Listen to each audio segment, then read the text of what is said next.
Hello mga kananay, another day na naman. Blessing day kasi una po mga kananay, binigyan po ako ng maayos na kalusugan, magandang katawan sa patuloy na nagasubaybay po sa aking extension na bahay dito kay Sister Mary. At yan po ay pang-apat na araw na po itong trabaho nila. Tingnan nga natin kung ano ang kanilang ginagawa. Ayan po mga kananay. Yun. Ito na po ang nagawa nila. Yan. Nagkakabit na po ng tubular. Yan. Yung aking masipag na trabahante ay kasalukuyan po siyang nagkakabit ng tubular dito sa area. Yan. Yan po ang natrabaho nila kahapon. Yun po. Baka maya-maya po ay nagkakabit na sila ng steel matting. Ito po ang steel matting ko. Yan. Okay.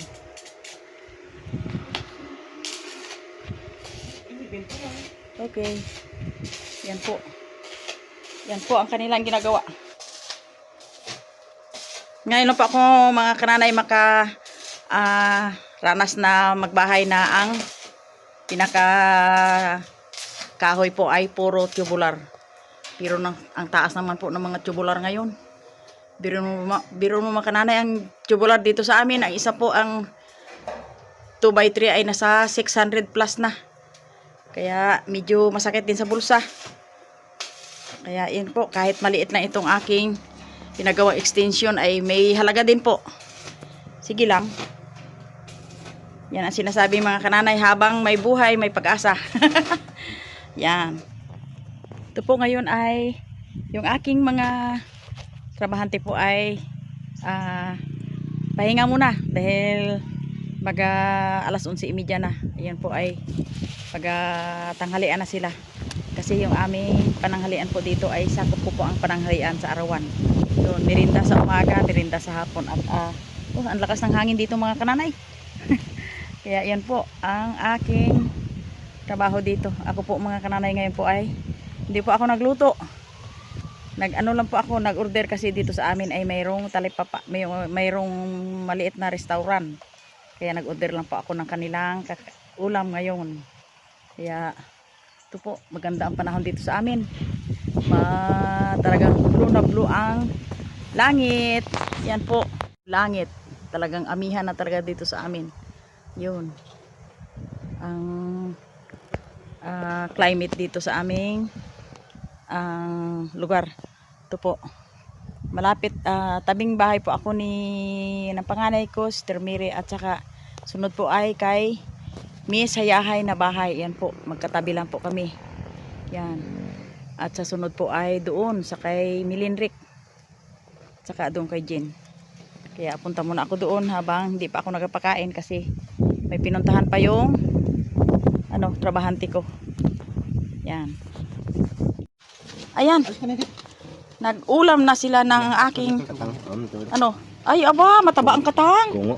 Oo. Mataba. Yan po mga kananay yung aking binili na ulam. Hindi na ako nagluto kay walang lulutuin. Yan. Bumili lang kami sa restaurant. Yan oh. Yan sabaw. Pag lumaki ito, alimango to eh. Oo.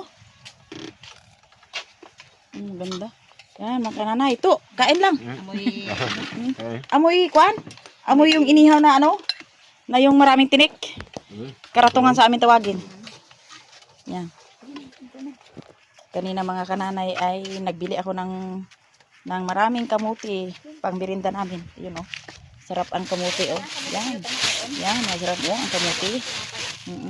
Yung kamutik yun na makransi-kransi. Yun. Yun. Oh. Sagana ang kamuti sa amin dito mga kananay oh. Ito ang kay Sister Mary kamuti. Yun, mamaya malaman ito kung anong lulutuin namin. Yan. Aba? Mga kananay, dito po ako sa tabi ng bahay ko na nagapagawa. Nag-observe pa ako sa kanilang ginagawa mga kananay. Ayan. Tuloy po ang kanilang paggagawa at ito na po ang nangyari. Ayan mga kananay, may steel matting na nakapikit. Yan. Po. Pero yung tuloy ang putol ng tubular. Gawin doong pinakaano ng pintuan. Yan po.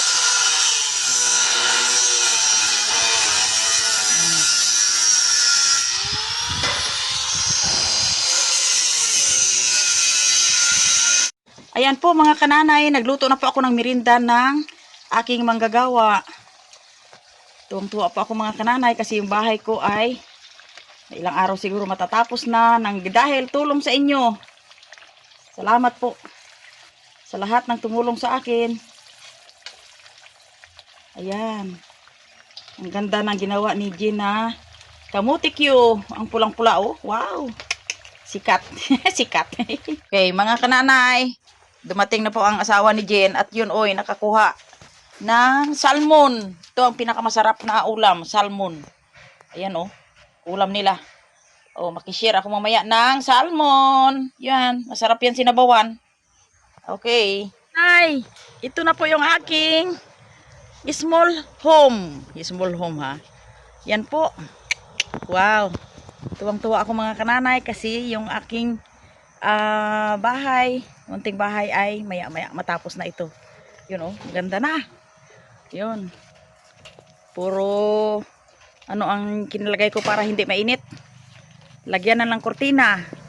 Yan po yung aking pintuan diyan.